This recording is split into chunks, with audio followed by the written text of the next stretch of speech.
Hulk, তুই এখানে বসে আছিস? তোর বাবা তো কাল রাত থেকে এখনো বাড়ি ফিরেনি। কি বলছে মা? আমি এখনই যাচ্ছি বাবাকে আনতে। আরে বাবা কোথায় গেল এত রাতে?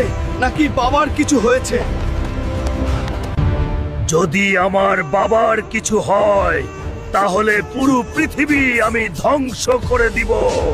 আরে হাল্ক ভাই, তোমার বাবাকে কাল রাতে বুল্লু ধরে নিয়ে গেছে। যদি আমার বাবার কিছু হয় তাহলে আমি বুল্লুকে শেষ করে দিব। আরে বুল্লু, তুই আমার বাবাকে ছেড়ে দে। তোর বাবা আমার কাছ থেকে 1,00,000 টাকা নিয়েছিল, এখনো দেয়নি, তাই বেঁধে রেখেছি। বাবা হাল্ক, আমাকে মাফ করে দে। তোর বোনের বিয়ের জন্য আমি 1,00,000 টাকা নিয়েছিলাম, আমাকে এখান থেকে নিয়ে যা। এরা খুব খারাপ লোক। এখন 1,00,000 টাকা আমি কোথায় পাবো? কোনো কাজ করলেও তো কেউ দিবে না। বাবার এক বন্ধু লালু ভাইয়ের কাছে গিয়ে দেখি। লালু আঙ্কেল, দয়া করে আমাকে 1,00,000 টাকা দিন, বাবাকে বাঁচাতে হবে। আমার কাছে কোনো টাকা হবে না, তুমি যাও এখান থেকে। শুনেছি পাশের গ্রামে নাকি কুস্তি খেলা হইতেছে, যে জিতবে তাকে 1,00,000 টাকা দেওয়া হবে। আমি খেলবো আর জিতবই। আজকের খেলা হবে হাল্ক বনাম কুদ্দুস। কে বিজয় হবে কমেন্টে বলে যাও।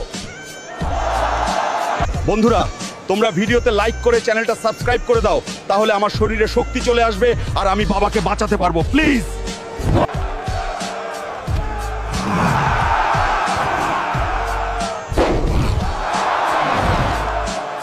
এই নিয়ে বুল্লু 1,00,000 টাকা। এবার তুই আমার বাবাকে ছেড়ে দে, আর কোনোদিন আমার বাবার গায়ে হাত দিলে তোকে শেষ করে দিব।